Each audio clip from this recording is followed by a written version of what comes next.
Assalamu alaikum yan uwa, barkanmu da yau, barkanmu da sake saduwa da ku a wannan sabon bidiyon. So yan uwa, bidiyon mu na yau yana da matukar muhimmanci sosai, ka tsaya ka kalli wannan bidiyon tun daga farko zuwa ƙarshe. So don haka kai tsaye ba tare da ɓata lokaci ba, mu je mu fara bidiyon.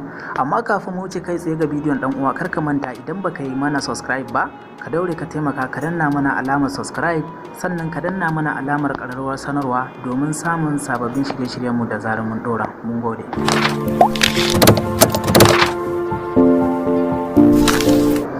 Assalamu alaikum yan uwa. Kamar yadda muka yi bayani cewa bidiyon mu na yau yana da matukar muhimmanci sosai.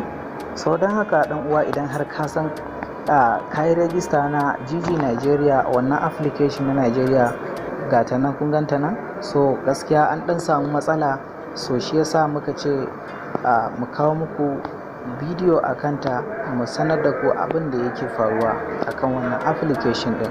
So don haka dan uwa, idan har ka san ka cika wannan, ko da ma baka yi rajista ba, ka tsaya ka saurari wannan bidiyon tun daga farko zuwa ƙarshe, domin ba mamaki kai ma a gaba za ka iya zuwa ka yi rajistan wannan application din, tunda dai ana samun kuɗi a cikinta.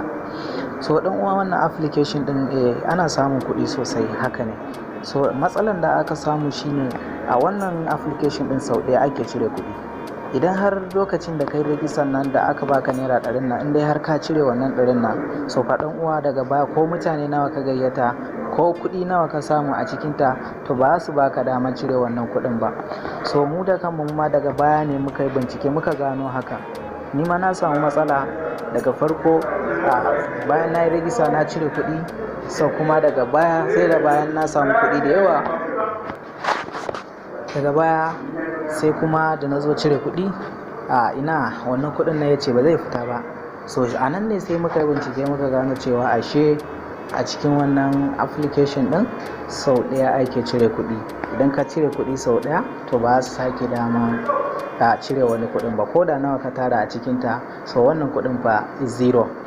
So ɗan uwa, muna ba kowa haƙuri idan har ka san da cewa daga farko lokacin da kai rajista ka cire kuɗi a cikinta, ko da 100 ko na nawa ka cire, so kuma yanzu ko da nawa ka tara a cikinta, ba su baka damar cire wannan kuɗin ba. Shi yasa muka ce yana da muhimmanci sosai mu sanarwa 'yan uwa, kar kuma bayan sun je sun gayyaci mutane da yawa kuma a zo a samu wannan matsalan. Kaga gaskiya abin akwai damuwa sosai. So don haka dan uwa, wannan matsalar yadda za ka yi ka gyara ta shine, idan har kana da wata email daban, sannan kuma kana da wata number daban, sai ka goge wancan application wanda ka yi rajista na farko. Bayan ka goge wancan application din, sai ka sake link din, zan ajiye muku shi a description. Sai ka zo ka shiga, ka je ka yi downloading din application din.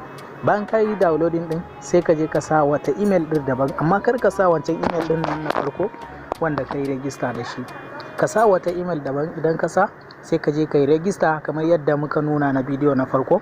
So idan ka yi rajista, sai ka zo ka yi verification din phone number ka, sai ka je ka gayyaci mutane. Kar ka cire kuɗin nan, sai ka gayyaci mutane iya kuɗin da kake so. Idan ka samu, sai ka zo ka danna kan redeem din nan, kai tsaye wannan abin nan din naka zai shigo cikin wayarka, kuɗinka. To da zaran ya shigo wannan kuɗin nan cikin wayarka, so nan gaba shikenan ba ka sake cire kuɗi a cikin wannan application din ba. So don haka muna ba kowa haƙuri.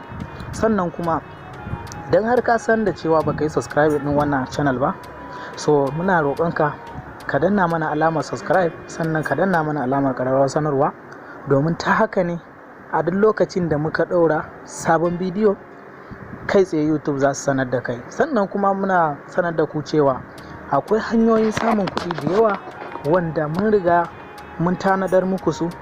Yanzu haka muna kan bincike domin mu gane komai da komai a cikinta.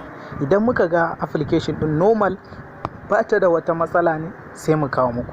Kun ga kenan, sai mun yi bincike mun gane cewa application din nan normal ne, ana samun kuɗi, sannan ba ta da wata matsala ta wani abubuwa da kuka sani. Idan ba matsala, sai mu kawo muku bidiyo a kanta. Don haka ku danna mana alamar subscribe din dan Allah, sannan ku danna mana alamar ƙararrawar sanarwa domin samun sababbin bidiyoyinmu. Mun gode, sai mun haɗu a bidiyo na gaba.